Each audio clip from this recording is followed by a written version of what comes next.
You will hear a number of different recordings, and you will have to answer questions on what you hear. There will be time for you to read the instructions and questions, and you will have a chance to check your work. All the recordings will be played once only. The test is in 4 sections. At the end of the test, you will be given 10 minutes to transfer your answers to an answer sheet. Now turn to Section 1.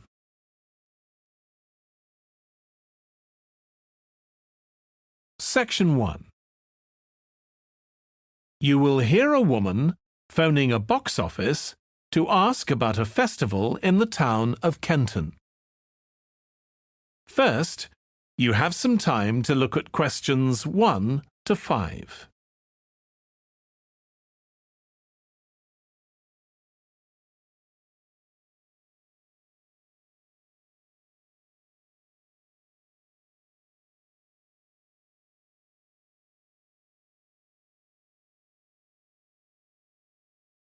Now we shall begin. You should answer the questions as you listen, because you will not hear the recording a second time. Listen carefully and answer questions 1 to 5. Good morning, Kenton Festival Box Office. How can I help you? Oh, good morning. I'm coming to Kenton for a few days' holiday next month, and a friend told me there's a festival. She gave me this number to find out about it. That's right. The festival begins on the 16th of May and goes on till the 19th. Oh, that's great. I'll be there from the 15th till the 19th. So, could you tell me the programme, please? Well, on the first day, there's the opening ceremony in the town centre. People start gathering around 2 o'clock to get a good place to see from, and the events will start at 2:45 and finish about 5:30. OK, thanks. I'll make sure I get there early to get a good spot. The festival will be officially opened by the mayor. He'll just speak for a few minutes, welcoming everyone to the festival. All the town councillors will be there, and, of course, lots of other people. Right. Then there'll be a performance by a band. Most years we have a children's choir, but this year the local army cadets offered to perform, and they're very good. Uh-huh. After that, a community group from the town will perform a play they've written themselves, just a short one. It's about Helen Tungate. I don't know if you've heard of her. I certainly have. She was a scientist years ago. That's right.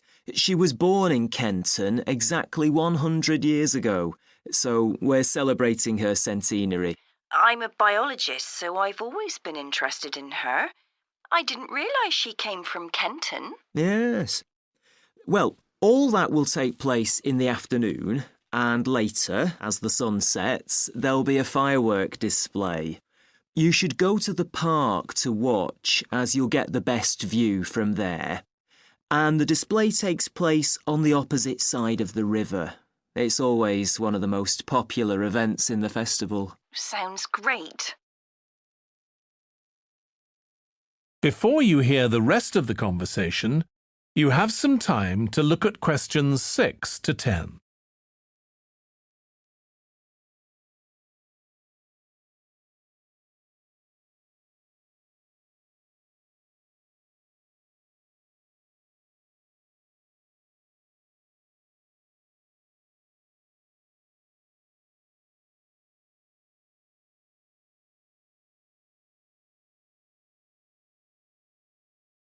Now listen and answer questions 6 to 10. And what's happening on the other days? There are several events that go on the whole time.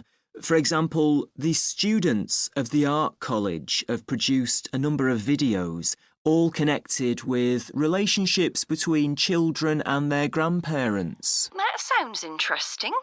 It makes a change from children and parents, doesn't it? Exactly.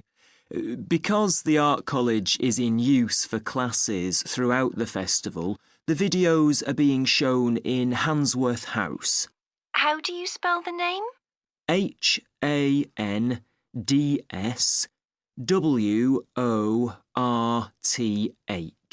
Handsworth House. It's close to the town hall. Right. Now, let me see, what else can I tell you about? Are there any displays of ballet dancing? I'm particularly interested in that as I do it as a hobby. There isn't any ballet, I'm afraid, but there'll be a demonstration of traditional dances from all round the country. Well, that'd be nice. Where's that being held? It's in the market in the town centre. The outdoor one, not the covered market. And it's on at 2 and 5 every afternoon of the festival, apart from the first day. Lovely. I'm interested in all kinds of dancing, so I'm sure I'll enjoy that. I'm sure you will.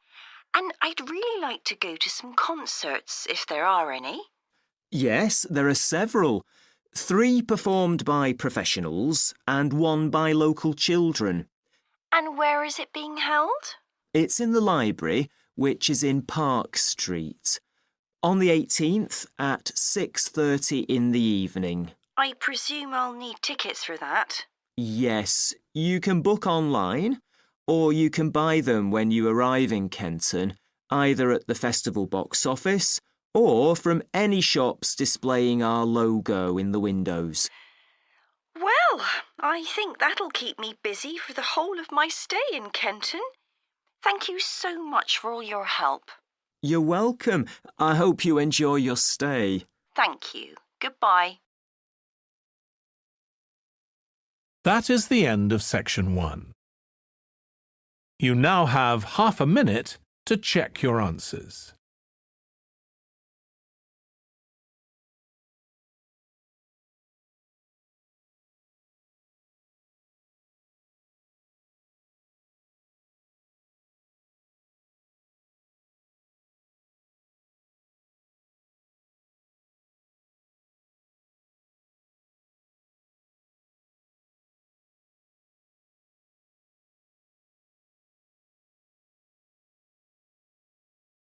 Now turn to Section 2.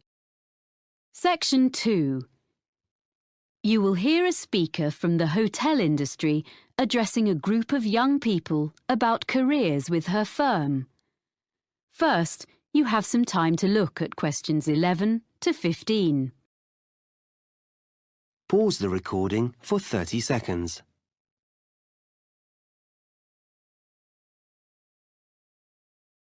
Now listen carefully and answer questions 11 to 15. Good morning. It's a great pleasure to be here in London and to see so many people interested in working in hotels.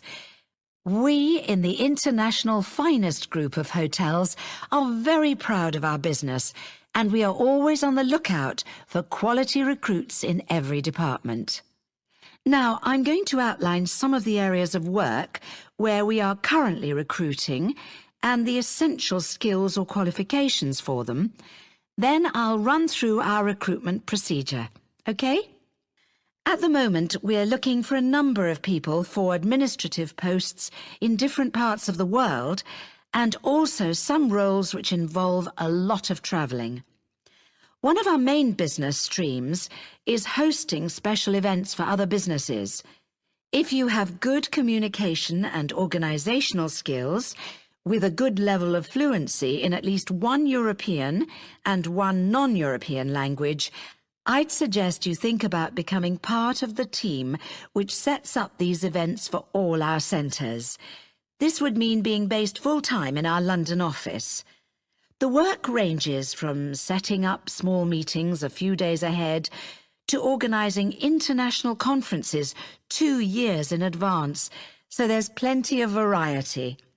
Some of the conferences we run have as many as 1,000 delegates, so it's quite challenging.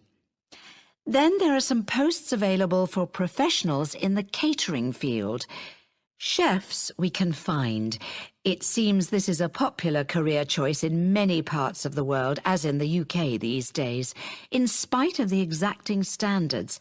But people to manage catering departments need more than a love of producing quality food. We're after really energetic and totally efficient young managers who already have the relevant business qualifications. No training on the job here. And they must share the team's determination to make everything run smoothly at any time of the day or night. Or if you are the type of person who enjoys a challenge, what about becoming one of our relief housekeepers? You'll be a good people person, well-organised and supremely flexible.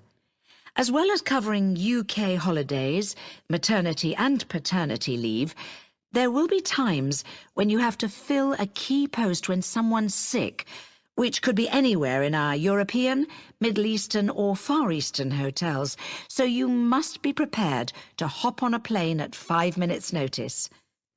The International Finest brand name attracts visitors from all over the world and on all kinds of business and leisure trips. Our swimming pools and gyms need to be run by people with the highest standards of customer service.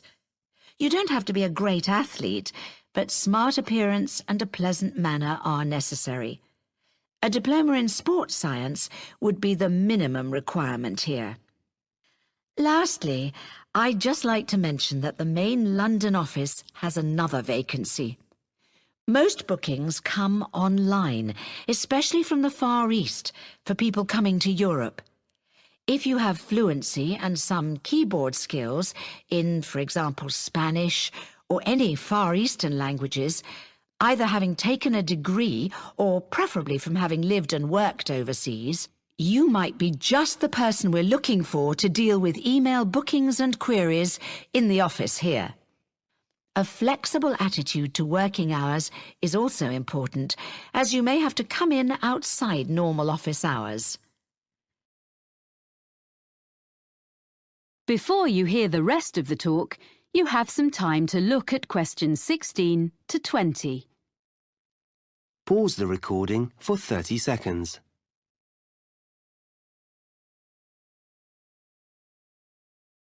Now listen and answer questions 16 to 20. So that's an overview of the kind of jobs. Now, how to get them. First of all, provided you have a UK work permit, you can go online and register an interest in working for us. By return, you'll receive a unique applicant's code, which is your personal identification number and which we'll use in all communications. Along with that, you get access to the Human Resources website, where you should make sure you understand the legal terms and conditions which apply to all our employees. That's also where you can then download the application form, fill it in, and send it back along with your CV. You'll know within 48 hours whether you're being considered, as you get an automated response. Sorry if it's a bit impersonal, but at least it's quick. Hopefully, if we like the sound of you, there will be in that automated response a list of times for an initial interview which will take place by telephone during the following week. You confirm by email which of the time slots will suit you. Provided the interview is satisfactory, at that point we'll ask for any evidence of qualifications required, which might be your degree or diploma certificate or so on, which you have to send certified copies of, and we contact your referees. The last thing you have to do is you come along and have a look round the International Finest Group head office, get to know some of our team in Human Resources face-to-face, and participate in a one-day recruitment seminar, which involves a number of group and individual activities, along with other potential employees. Then, with luck, we'll offer you a job. So I hope you like the sound of joining our organisation. That is the end of section 2. You now have half a minute to check your answers.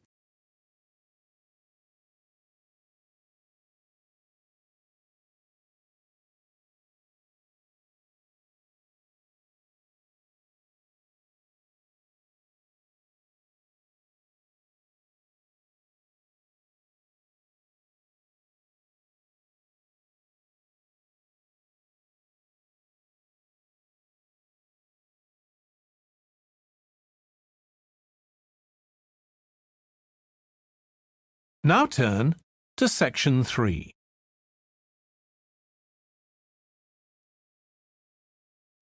Section 3.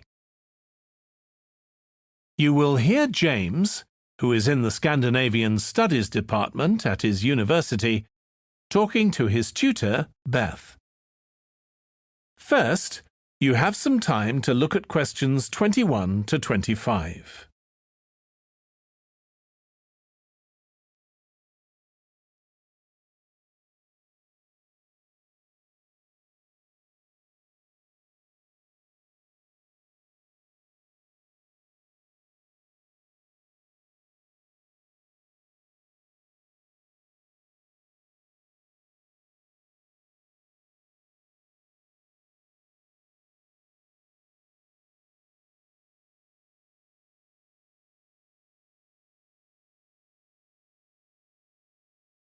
Now listen carefully and answer questions 21 to 25. Oh, good morning. You must be James. I'm Beth Cartwright. Please call me Beth. Thank you. Now, as this is your first tutorial since you started on the Scandinavian Studies course, I'd like to find out something about you. Why did you decide to take this course? Well, my mother is Danish, and although we always lived in England, she used to talk about her home a lot, and that made me want to visit Denmark. We hardly ever did, though. My mother usually went on her own. But whenever her relations or friends were in England, they always came to see us. I see. So I assume you already speak Danish, one of the languages you'll be studying? I can get by when I talk to people, though I'm not terribly accurate. Now, you probably know that you'll spend the third year of the course abroad. Have you had any thoughts about that? I'm really looking forward to it. And although Denmark seems the obvious place to go because of my family connections, I'd love to spend the time in Iceland. Oh, I'm sure it can be arranged. Do you have any plans for when you graduate? A lot of students go on to take a master's degree. I think the 4 years of the undergraduate course will be enough for me. I'm interested in journalism, and I quite like the idea of moving to Scandinavia and writing for magazines. I'd find that more creative than translating, which I suppose most graduates do. Okay.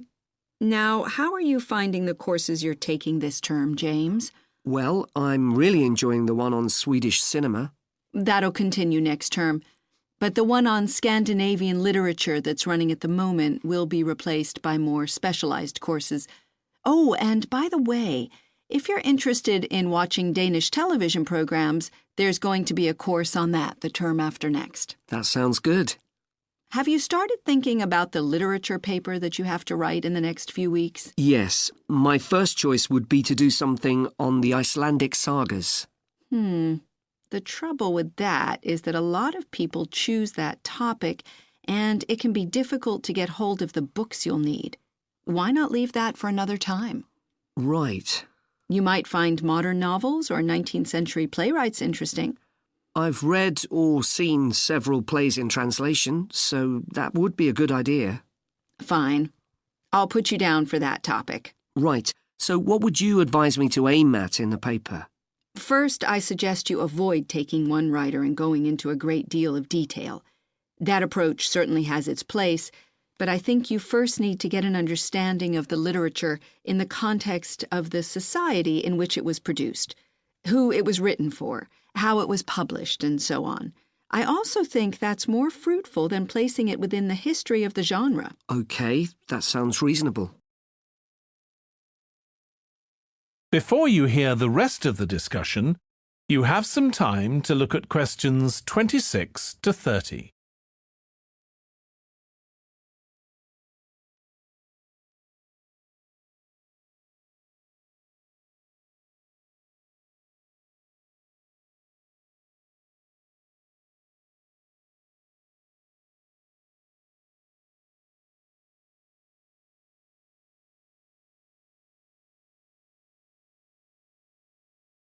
Now listen and answer questions 26 to 30. Could I ask for some advice about writing the paper I'm working on about the Vikings?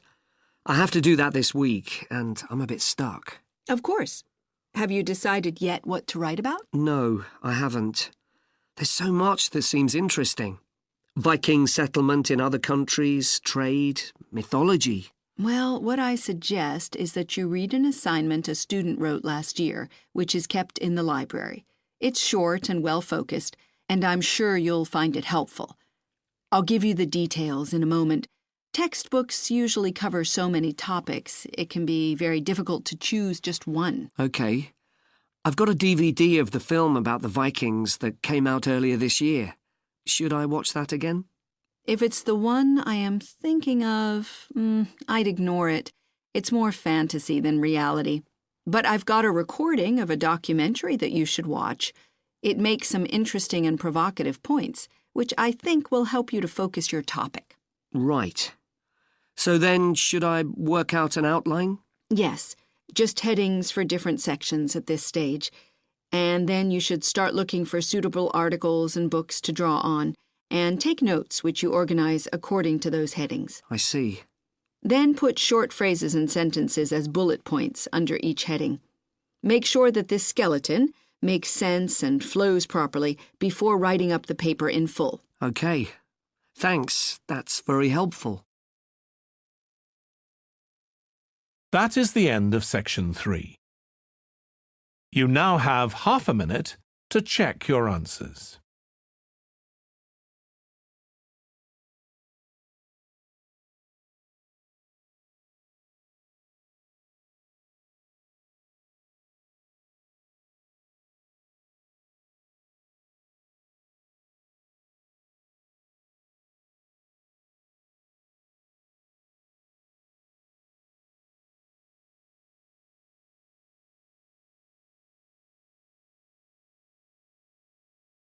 Now turn to Section 4. Section 4. You will hear a geography student giving a presentation about sand to fellow students. First, you have some time to look at questions 31 to 40. Pause the recording for 1 minute.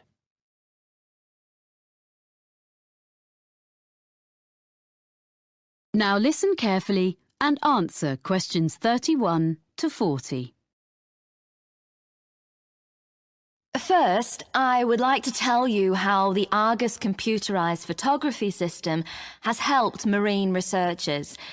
Then I shall talk a bit about sand collecting. Well, Argus is the system Dr. Rob Holman developed when he was working at a research pier on the coast of North Carolina about 20 years ago. This pier stretches out over the water, and it's the longest research pier in the world, with an observation tower on the end of it. The researchers there make precise measurements of how the sand moves about under the waves. This research is critical to the study of beach erosion in places where the coastline is being worn away. The Argus system helps to solve the difficulties encountered by these researchers. The system correlates the data from under the water with what Dr. Holman gets from his fixed camera, which is mounted above the water on the pier and uses time-lapse photography. Some of Dr. Holman's results have changed the way people understand how sand moves. To quote S. Jeffries Williams, a coastal geologist with the United States Geological Survey, the system is a critical piece of new technology, and the Argus system allows us to quantify and document visually the changes to the coast on a variety of different time frames. A lot of these take place when there is a storm, or at other times when it is difficult to have people out on the beach making observations and taking measurements. Up to now, Argus installations have been installed in places in Oregon, California, Hawaii, England, the Netherlands, Australia, New Zealand, Spain, Italy and Brazil, as well as in North Carolina. Now, I'd like to introduce Dr. Holman's sand collection. He started collecting sand in the 1980s, and he still collects it now, even though he has around 1,000 samples. They come from his travels and from geologists and amateurs all over the world, and the collection includes sand from each continent, including Antarctica. People send him sand in envelopes, plastic bags, paper towels and all sorts. Each is stored in a glass jar, which Dr. Holman labels by latitude and longitude of its origin, as well as he can work them out. Sometimes the information is a bit sketchy. Anyway, it's mainly geology students at the university who study his collection, and they can learn a lot from it. For instance, one set of tubes displays sand from the east coast of the US, so you can see that the sand gets lighter and finer from north to south. By the time a grain of sand eventually washes up on a beach in Florida, at the southern end of that journey, it has been battered by waves for a long time, so the grains are fine and rounded, because most of the time sand is not stationary on the beach.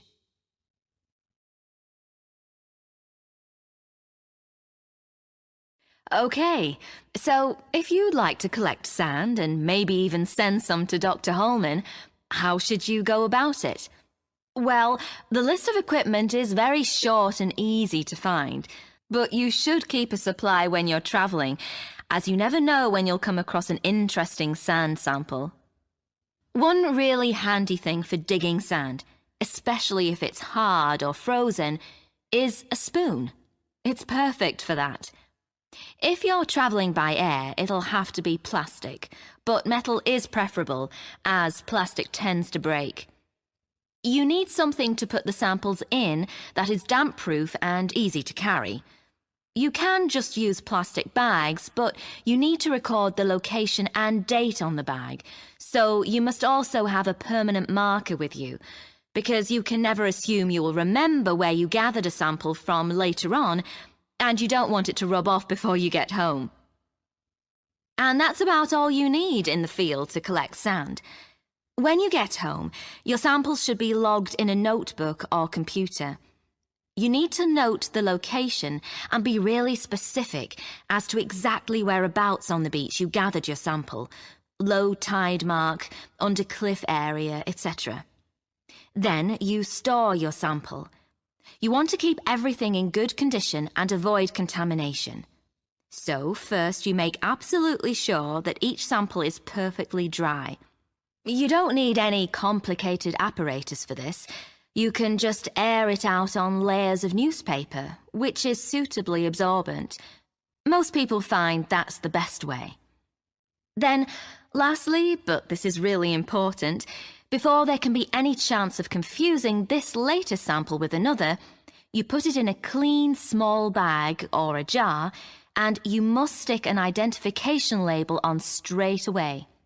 Some people put one inside as well, in case the outer label falls off, but that's up to you. Well, that's about all you need to know to get started as a sand collector. Any questions? That is the end of section 4. You now have half a minute to check your answers.